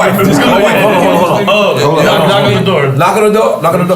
Babe! Hold on, I'll knock on the door. Don't worry, and I can conduct the interview. Yeah, that's how you do. But look, here's the. I forgot the knife. This is the best podcast ever. Yeah. I know one thing. Use the bathroom. All right. Here's the deal, right? I respect everything African Bambaataa brought to the industry, right? But at the same token, I can't co-sign anything as his allegations. No, absolutely not. You see a person named Poppy from the Bronx, and I know this nigga. I don't know where I knew him from, but I know this nigga. He ain't lying. And that nigga sitting there saying, yo, Bambaataa did this. He 40. So, can I? What I'm saying is, homie. Yeah. You could be a rapist. When I hear, I'm not a rapist. I know this. Okay. What I'm saying is, if I found that out tomorrow, ain't nothing gonna change when I hear I love my life. When I hear I love my life, that's my shit. You can't. I can say fuck that nigga, he's a bitch. But that shit there. That song is hard. That shit is tough. So and that's what I felt like KRS-One was trying to express, but he expressed it in the wrong way because he was trying to say, you know, I don't give a fuck what y'all telling me about African Bambaataa. African Bambaataa was my nigga. The problem was KRS didn't know what African Bambaataa was actually accused of. Correct? He didn't know all the facts. He didn't know all the facts. So he said, this is what he said. This is that why. shit is fucked up, homie. And this is the reason why. Like, that's some fucked up shit. Because we grew up around that shit. Like, a lot of, like, my man B, like, a lot of them, and a lot of these niggas is in jail, and you don't know what triggered them. Like, a lot of them Bronx River Live, why niggas, man. So that's the reason why. That's the reason why I ain't gonna lie. I never addressed it because after KRS said that was the same day the facts came out of the whole shit. So when KRS said, now you gotta realize, now put it together. You gotta realize, I say, KRS, so you heard about African Bambaataa? And he goes, fuck controversy. I don't give a fuck about no controversy. It can never take away from what he did to hip hop. Mind you, KRS don't know the allegations. So, like, it's just like right now. That we know of. We film this. I don't know when it's gonna come out, right? But by the time we put it out, people think this is new. Right now. They thinking it's right now. Yesterday. And it wasn't. You know what I'm saying? So, right, so by the shit time could change. we Shit put could it change, out, yeah. so I gotta represent for KRS One, because by the time he put it out, well, I'm glad you all the allegations was out. And remember, he was on a boat. He went on and he a couldn't boat. respond to everybody talking shit until he was reached. on a boat, my nigga. And he had to send a letter and I'm shit. glad you clarified this. Yeah, no, because I was hurt. Like I put on my Twitter, I was like, yo, listen, I can't believe KRS Chris, did not. He did not co-sign it. Thank He did not. He did not. I'm gonna be sorry, honest. Chris. I'm sorry, Chris. No, I'm gonna be honest. I'm gonna be honest. I'm sorry, man. I'm gonna be honest. I'm gonna be honest. He did not co-sign it, but he did say what he said. And that's like you. It's like, yo, what you tell me? Like, Mice, my nigga. I don't give a fuck what you tell me about Mice. And I'm a stick of that. Chi, my nigga. I don't give a fuck what you say. But we didn't know that y'all niggas use finger popping boys. Like, we didn't know that. Like, when it comes out, Just in general, the fact that it happened, everything. it's so disrespectful, And the man. It's crazy so part fucked about up. it, I was doing a protest. Like I was protesting for like 30 days straight about the lady. Because we got to big up Mysonne, the raptivist. Yeah. Love that. No, let me tell you something. I'm sorry, I'm cutting you off. No, and my finish. people hate that, right? But, Mysonne, the courage that you have in certain situations, I always watch you, and I wish I had the same courage you have. I appreciate it. I don't have the courage you have. You be marching for real. Like you really for real. You went to the Women's March. You went to the Million Man March. You be marching. I be marching. You be marching. Let's make some noise for marching, goddamn. The Pringles. They got Pringles? We got Pringles? Over there. Yeah, But- you had to okay, okay. But listen, so I was doing a protest. They killed a 66-year-old woman. The police shot her 2 times in the abdomen. They said she had a batch. Mentally ill woman. They walked in the house, 4 of them. And they couldn't do nothing else but shoot her. They said she had a bat? A bat. Shot her for 2 times for having a bat, saying she was a threat to their life. And this is the Bronx? This is in the Bronx. Okay. So I did a 40-day protest where I was outside the precinct every day. 40 days straight, rain, sleet, snow by myself, 2 with your people kids, with nigga. my kids, whatever it was, because this is how passionate I was about it. We proud of you. And one of those days, the guy, the accuser of Bambaataa, was out there with me. And he pulled me to the side. And this was he was a diesel dude, and he was just like, yo, I want to talk to you. And I didn't know what you told me. I didn't know who he was. And he was just like, yo, man, I'm the guy that told about what Bambaataa did to me, man. You know what I'm saying? Like, and I want to look. And as you as being hip hop, because this is our father. Like, regardless, our father might be fucked up, but this is kind of like our father. So, so when he's telling me this, and he looking me in my eyes, this wasn't it didn't seem. He like, yo, man. He said, it took me years to be able to say this to somebody. Yeah, because it hurts. It hurts. He said, but I respect you. And I think that you stand on the principles that I live by, and I just want to look you in your face and say, this ain't no lie. Wow. You know what I'm saying? And, I want you to look at me, and I just want to come out here and tell you that. And that shit kind of hurt me, like, damn. And you could tell, because it hurts them saying it. Exactly. You can see, ain't no benefit for this nigga. He was in jail. He said, I was locked up, boom, boom. He looked like he was fit, like, you know what I'm saying? Like, why would a man want to come and say somebody raped him? Like, what the fuck would he want to say that about? He don't get nothing from You know what I'm saying? So it was just like, it was like, damn. I'm like, damn, beloved, like, I'm sorry for you. He said, no, he said, it's very few people I respect, and I told my story because I needed to do that for me. But I actually respect you, and I respect what you're doing. This him telling you that? Yeah. Okay, continue. And he's like, I just want you to understand that why I said what I said is that I needed to get rid of that for me, because I was living with that shit for years, and I just wanted you to know that I ain't lying on him. I ain't make up no stories. Like it hurt me to have to even have that. Is this dark skinned brother? No, he was like brown skin. Okay, I know. I seen him all. He was like a brown skin dude. When he was telling me this, I was like, damn, I didn't even know what to say to him. You know what I'm saying? So like, it was like, damn, like it's so much. What can you say to him?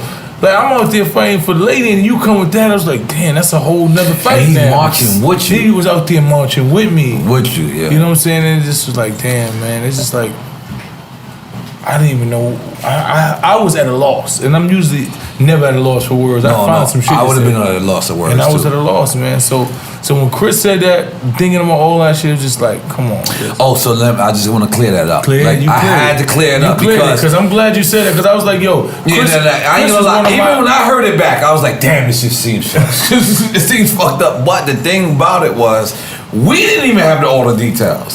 So when I asked him, I said, yo, what do you think about African Bambaataa? And he was like, fuck. Yo, but people don't understand part of being real. Yeah. Is sometimes you got to be wrong. Separate the two. You know what I'm saying? Sometimes you might have to tell your man he wrong, or sometimes you might have to cross that street, man. Yep. If you real, you know what I'm saying? Yep. And that's what happened. But that's life, you know. Forks in the roads come, man. Because at the time we interviewed KRS-One, it was just a rumor. So none of us knew the facts, right or wrong. No, we didn't. And look, and EFN, I'm gonna be honest. The whole time I brought up African Bambaataa, this thing is really hip hop. He was like this. You're disappointed. he kept looking. You know, it's disappointing for me because in my organization that I do in the activist, one of my friends, like real close friends, is part of the Zulu Nation.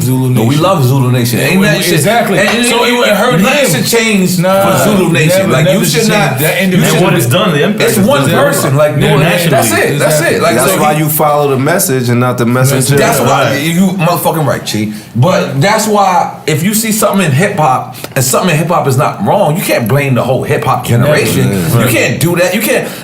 You know. I'm gonna tell you one thing. Let me cut you off. Yeah, please cut me off. I deserve it. I deserve it. So that's where we gotta be held accountable, because when we see as the hip hop nation, if we don't say something is wrong with it, then they can say that it's the whole hip hop nation. Right. Because if they're watching somebody in the forefront, and that means silence means acceptance. We as bad as them when they don't do nothing after they shoot us. That's real shit. Silence means acceptance. So if you telling me if I see something that's going on and I don't say nothing, that means I co-sign. You co-sign. Damn. And that's why we dropped the balls of generation. And that's what it's about. Yo, but you know what? That's people always ask like, what's it like in jail? And yo, how come people come out bitter and this and that? And words really can't explain it. But it's so many situations that you force to co-sign from your silence because you want to go home, because you want to get on that trailer. You know what I'm saying? Because you ain't trying to be in the box, beat up your property in downstate, you in upstate. You know what I'm saying? And that's the shit that when you get in that cell and gotta look in the mirror, when you know they pull that nigga out that line for nothing, they getting ready to do him dirty, and they like keep it moving, and you know you got that trailer Friday, and your bitch ain't trying to hear that. You know what I'm saying? So you keep it pushing, but you feel like a sucker. Damn. You know what I'm saying? That's the shit that break a nigga down. That's the shit that make a nigga bitter. And that's the energy that you gotta use and say, all right, I did that at this situation, but now I'm free. So I can't do that ever again. Like fuck that, I'm not gonna put myself in a position to be in that position again, but I'm not gonna put myself in a position to where I gotta swallow. Feel like that, and look in the mirror like that. I don't never want to look at my kids and say that I ain't do everything I could to make them better people or make the world better for them. I don't never want to have that conversation. If I gotta sit in jail for some shit that I lost my life, or if I gotta lose my life for some shit that I know that I stand for. No, none of us want to. Dr. King didn't want to die. Right. You know, Malcolm X didn't want to die, but they died doing the work that they know they was put here to do. So people like, yo, you can't say this. I'm like, I don't know if you can't say it. I'm saying what I want to say. But my spirit tells me that's what I'm supposed to say. And I'm moving in that. That's how I'm gonna move. Everything about me, yo. My wife this morning was like, "But why you gotta?" Cause that's who I am. You married me cause that's who I am. Now, if you change your mind, that's on you. But I'm never gonna stop being who I am. You gotta figure this shit out. You know what I'm saying? I'm not gonna stop. So you gotta figure out who you are, and that is the balance and the challenge that you got to be with being who you are. Like, you know who you are. Level spelled backwards is level. You got to balance it. That's it. You got to balance it. And, you know, listen, Chi Ali, I'm going to be honest, brother. We really appreciate you in hip-hop. Yo. You was down with Native Tongue, right? Chris, I was the first nigga Chris son. The native son of the native tongue. You just interviewed the Beatnuts. And what's up with Juju, man? Me and Les always took Juju MIA. What the fuck? I think he's sniffing a lot of coke. It's fantastic. He was there. That's what he was. I went to I ain't gonna lie. I noticed sniffing coke symptoms. I felt like where's he at though? Where he live? He live in Canada or something? They was just with us on yesterday. But The day before yesterday. Juju? Like, he was there. I called last week too. He sniffed them out. They Corona niggas. They from my town. I'm lying. I've never seen anything that I ever said. Heard you. It's a lie. It's a lie. But I for podcast purposes, we gotta hype it up. Add some shit. Yo, Pone, I hate that lie. Hey, yo, but I was the first nigga Chris signed, me and Fat Joe. Yes. Yeah, man. Violator, you originated Violator Records. Records. Oh, you didn't originate Violator Management. Records. Wow. First nigga Violator Records. First nigga. Yeah. You. Before Def Jam, was that Relativity? And then, I ain't gonna lie, outside we was talking and you called him Baby Chris. No, that was you who called him Baby Chris. That's Baby Chris. Nigga called him Baby Chris. Baby Chris. Baby Chris. What's that, Barbara? Barbara, yeah. That's Hazard people. You got barbers? Yeah. You gotta relax. Come over here. But Violator. So describe us, Chris Lighty, in the 80s. I mean, Chris in the 80s, you gotta remember I was young. I'm like 11, 12, 13 when I met him. So he was running around with the Jungle Brothers, running around with KRS. These is niggas, you know, I come home from school, I'm doing my homework, watching Rap City. So these, you know, and then I'm a Bronx nigga, so like KRS-One, like he was everything to me.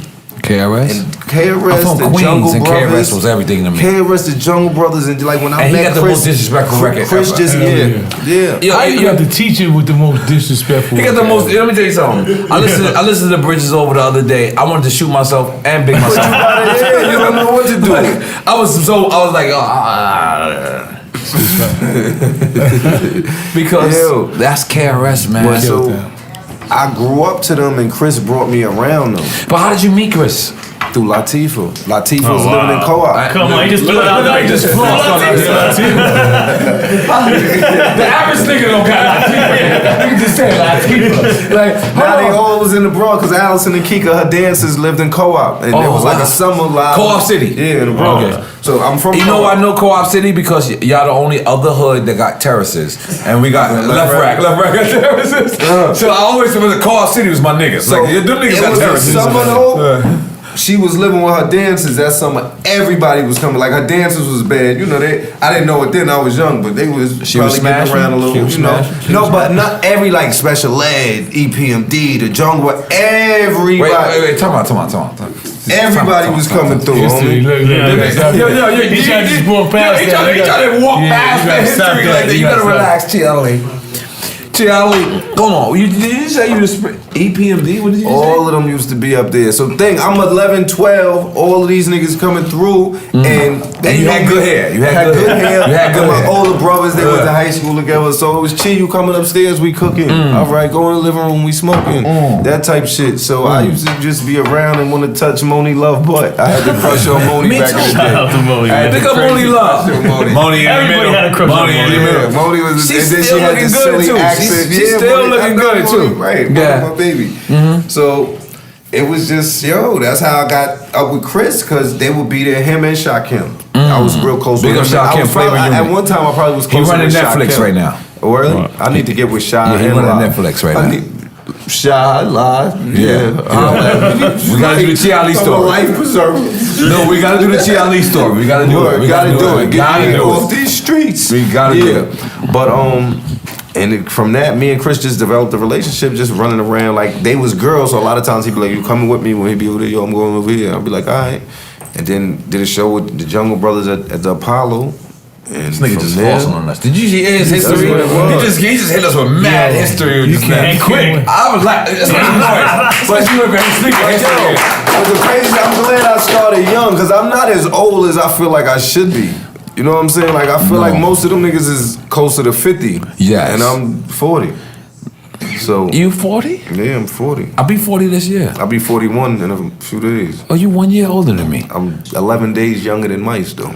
I'm only 25. That's what's important. I'm definitely 27. I'm definitely 27. I'm definitely 27, Mike. I'm sorry. You're right. I'm definitely 27. I know I'm younger. He older than everybody.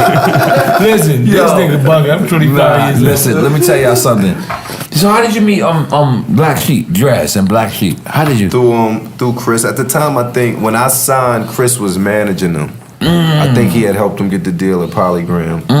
So Polygram, that label ain't even around no more. Yeah, Look at that. It was Mercury, Polygram. Yeah. All the Universe, I think, own everything. You've been getting the money for a long time. Go ahead, continue. A long time we've been in this shit. So fucking what's the question again? How did you meet Dress? Oh yeah, so just being in the studio, we used to be at Calliope. I was recording. I had just started recording while they was recording. They was finishing up their album, and Chris basically had told Drez, like, you know, I was a kid. I was 11, 12. Like, had told Drez. You was the first Bow Wow. Chris was the boss. Like Bow Wow. I feel like Bow Wow owe you publishing. Yeah, I feel like Bow Wow owe you publishing. I'm calling Bow Wow tomorrow. He owe you publishing. Continue. Yeah, so Chris told Drez, you know, basically was like, yo, you know, y'all gotta help with the project. You know, Chris was the executive producer. He more or less was calling the shots. And then me and Drez just took to each other because everybody was like, oh my God, y'all look like brothers. Yeah, you both got good hair. I mean, like, I think it's good hair. We look so much alike. When I met his mom, she was like, damn, y'all look alike. Even his mom said that? I mean, this was years ago. But, I mean, we like family now, you know what I mean? But, and then we just started hanging out. Like, Drez just took me under the wing. Yeah. It's a beautiful thing. Yo, Chi Ali, I'm going to be honest with you. In case you never knew how much hip-hop appreciates you, how much hip-hop owes you, how much hip-hop wants to big you up. But you too, homie, and Capone, like, yo, on some real shit, like, I'm gonna holler at my man, I'm trying to get y'all at the Howard Theater in D.C. We got you. But like, yo, y'all got one of my favorite rap groups, got one of the best rap albums, especially by a group, like, and I already told you that I love my life. Certain songs, I'm be honest. Time and shit, since we being honest. Let's cry. They said, Chi Ali's on the run. And everywhere I was going, I was like, Chi, you here? He had dreads. He had all the nigga Chi was about. I ain't gonna front. I was with dreads one night. He had a Jamaican hat on. I was in Sing Sing, and this thing used to write me letters like, yo, I was just at the show, man. But I'm like, yo, this thing is crazy. He's on the run. He on the run. And then I heard the interview y'all did. And I'm like, Chi. But how long you was on the run, Chi? Like 15 months. But the crazy shit, the nigga Bags, I'd be like, yo, Bags, you think I should go ahead? Yeah, man, fuck that shit. Let's big up your money bags. Let's big up your money bags. Let's rock niggas to the heart. Yo, but Chi Ali, Mysonne, me and Mice, we've been speaking a lot. Like, we've been speaking, and I wanted Mice to know that not only did I want to do the interview, but I wanted a special moment. You hit me out the blue. And when you hit me, I was like, damn, I just want to put my two. I look up to y'all, even though y'all could probably big me up, and fuck that. We all look up to each other, that's bro. That's what makes life. So I fucks with y'all, so I said, damn, I would rather do this together. So then you hit me, and you said you was going to be in Miami. But I thought about it, I said, nah, I want to hang with him in Miami. I don't want to come with you and you be business and all this dumb shit. I'd rather do this shit in New York. Let's get it knocked out. Yep. But I'm just telling y'all, Bronx can be proud of y'all right now because y'all are, when I look at Bronx, the pinnacle, I think of Fat Joe and I think of you two brothers. Appreciate it. I can never take it away from Fat Joe because that's my brother and I love him. Shout out Fat Joe, he been around since I've been around a long time. Icon, man. I love the nigga. Can't take that from him. And big shouts to Remy too, Purse. Yeah. Rich play. I didn't like the second Remy diss record. The second one. I don't even think they even let it get too far. They should take that off of YouTube right now. It's still on YouTube? What's the second one? Second one is it still on YouTube? I don't even think I'm not sure. But the first one I was in. She did that. But the second one, and then now. Yo, Big Shit, their album is tough. They got a nice album, yo. Fat Joe and Remy Ma, the album is hard. It was announced on Drink Champs first. It was announced on Drink Champs. God damn it. So, again, I just want to big you brothers up. I want your brothers to know that in hip hop, sometimes we don't do this. We don't do what I'm doing right now. We don't say you're appreciated. Brenda would have never threw her baby away if somebody would have told Brenda, you're appreciated. So, this is what I started this for. I just want to tell people, Chi, your stories is one of the realest stories in hip hop. Both of you brothers' stories is one of the most realest stories in hip hop. But when I looked at that live TV interview and I watched you and I looked at your mannerisms, I looked at it, I said, that is an aura that should be represented. Because you didn't big it up, you didn't glorify it, you just said, this is what I did and I'm not proud of it. And that right there should be the pinnacle of how we teach our youth. Facts. What you did, and I know probably, I love Troy Ave, but Troy probably could look at this and say, N.O.R.E, why'd you let this? No, that's not what we did. We are just letting people speak their truths. Your version of the truth was so crazy. Every real nigga in the world sat back and said, that's how you're supposed to do it. Me, I don't have the courage to do that. I don't have the courage to sometimes call somebody on their bullshit. But you did, and I'm not saying his shit is bullshit. I'm not dissing him. This was misrepresented. This was a misrepresentation to me. No, because whenever you get on anywhere and you start to big up something that shouldn't be bigged up, that should be shut down immediately, because we have responsibilities. That's right. As adults, and I don't give a fuck if you don't want to be a role model. Guess what? You a fucking role model. There's somebody. Once you on that screen, there's somebody that people does look up to you, something. People think you rich because of you. Once you on that screen. So again, I'm not shitting on Slime in no way, shape, form, or fashion. But when you stepped up, first off, you did the Instagram joint. Then you actually went to the Breakfast Club. And when you went to the Breakfast Club, you explained yourself so accurately. You explained yourself so articulately that I sat back and I was like, damn, nice. And I was going to call you. But I said, you know what? Let me let everybody else call. And I'm going to call him later, because I know he knows I appreciate what he's doing. And so for us to be right here, right now, there's nothing more that I want to do. Like, I got this platform. So what? You know what's more important about me having this platform is me giving love to brothers like you. Properly, dope. Right.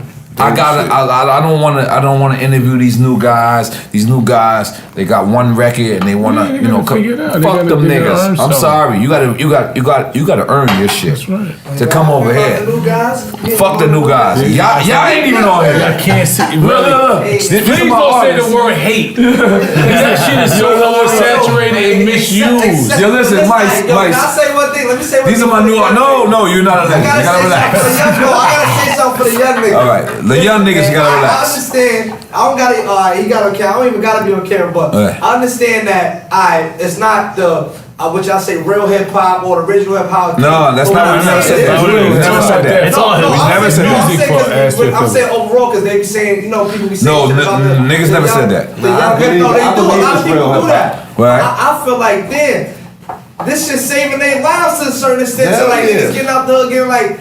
Who kind of cares how it's Nah. You gotta care. No. You gotta care though. I'm gonna directly answer no, you. You gotta care. One, you gotta care. And two, the reason why I can't interview new niggas is because I've never been on tour with them. I never have a relationship. I never. I never seen them on the run and then come to my shows. Like, that's different. This nigga was on the run in my show. I'm like, yo, Chi, I almost want to say, you gotta relax. But he came, and he came with E-money bags. That's history. That's real shit. Am I saying the new niggas can't build their history? Of course they can. But not here. Not now. Not through slime. But the more you come up, I'ma watch it. Because the one thing for sure, two things for certain, I gotta respect creativity. Creativity, I don't give a fuck even if you don't like it. I'm gonna respect creativity.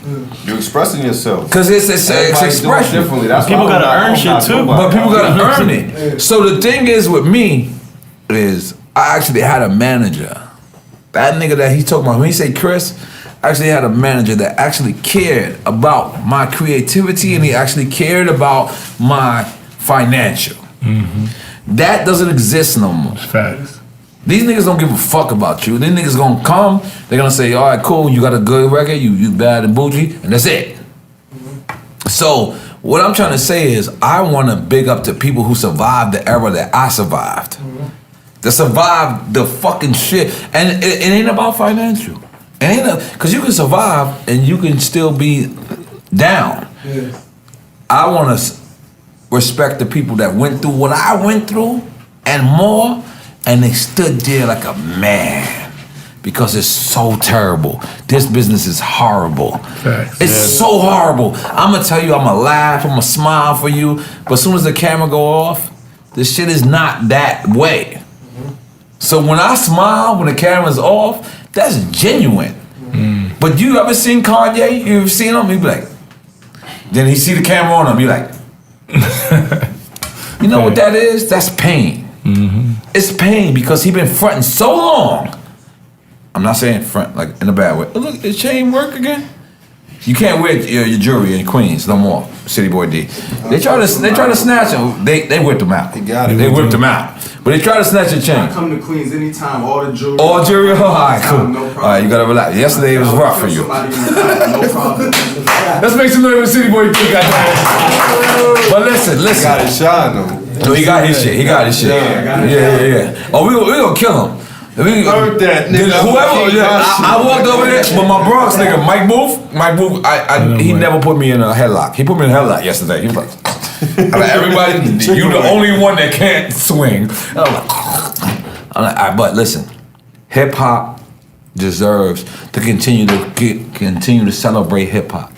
We deserve our people, City Boy D, Young Really, motherfucking, who else? N.O.R.E artists? Oh, Schmo. We deserve to sit back and just continue to support each other. Because if we don't, there won't be nobody else that support us. That's right. So when you got a legend like Chi Ali with the Montclair t-shirt on, that's very expensive t-shirt. Yes, it's very expensive, at least $89. At least $89. I know, I don't fuck with Montclair. So, but we gotta continue to do that. And Mysonne, that's how we on it. Yes, sir. We love it. You got a remix? Yes, sir. I got it, I'm on point. Okay. I'm on point.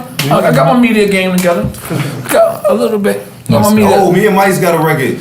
Let's talk about this record. Let's talk about the record. Let's talk about the record. Body. We just finished the You video. gotta relax. Both of you got body. Not that type of body. We talking sensual. You gotta relax. We talking sensuous, man. We talking What? legal guys. I don't know that word. What is Increasing that? the piece, man. Is that sensuous? Yeah, women. The woman's female. Oh, body. Okay. Y'all from the Bronx. Y'all can't have a record called body. You gotta say female. Y'all from the Bronx. We think you're killing somebody. I'm gonna be honest, and I'm a fan. So when I heard Mysonne and Chi Ali body, oh my God. These niggas catching on the case. Body is just too much. That's what I'm doing. We're keeping it real. I get it. Please change it to female. But y'all two can't have a record called body. It's terrible. The video come. You got to see the video though. You got the video? It's done already? It's shot already. I don't know what the fuck is going on. You filmed it. You can't say shot neither. It's filmed. You can't say shot. These trigger words. These trigger words. You can't trigger words. You can't say that either. Trigger. You can't even say trigger, man. Yo, I ain't gonna fry. I love y'all niggas, my nigga. I'm so sorry. I went too far. I know. And you took a straight shot of Ciroc. That's all I drink. Cause Ciroc is the best. It's the liquor ever. Best liquor ever. Puff, did I do that right? The Rock Boy Chi Ali. Hey, Puff, I'm gonna tell you this though. If I put you in the bear hug, you're not getting out. Yo, T, Mysonne, I can't thank you brothers enough. Listen, I want to continue to support. I don't want to even say real niggas. I want to continue to say, I want to support substance, authenticity. You know, I'm dyslexic. I'm dyslexic. Authenticity. That shit. You gotta relax. But I want to continue to support niggas like you brothers because you know why? Behind the scenes, when a person say a person's a real nigga, that's one thing. But then what happens when it's behind the scenes? When a nigga could actually sit there and give you a five and laugh, that to me is a real nigga. Like all the realest niggas I ever met was never loud. That's right. The loud nigga's the pussy nigga. I mean, and I'm loud, so maybe I might be pussy too. But the loud nigga, what I'm saying is, the nigga that sits there and has fun and he smiles, that's the nigga I'm always worried about because I know that he got something to risk. Yeah. But when a guy is just loud, and this is what we got to continue to support in hip hop, and I really can't thank you enough, Chi. Thank you I for appreciate coming you having me. Nah, what you talking about? And we hanging out in Miami. I did this here because listen, when you come to Miami, it's a totally different. I'll be like that. I'll be nice. I'm different. We ain't got a button.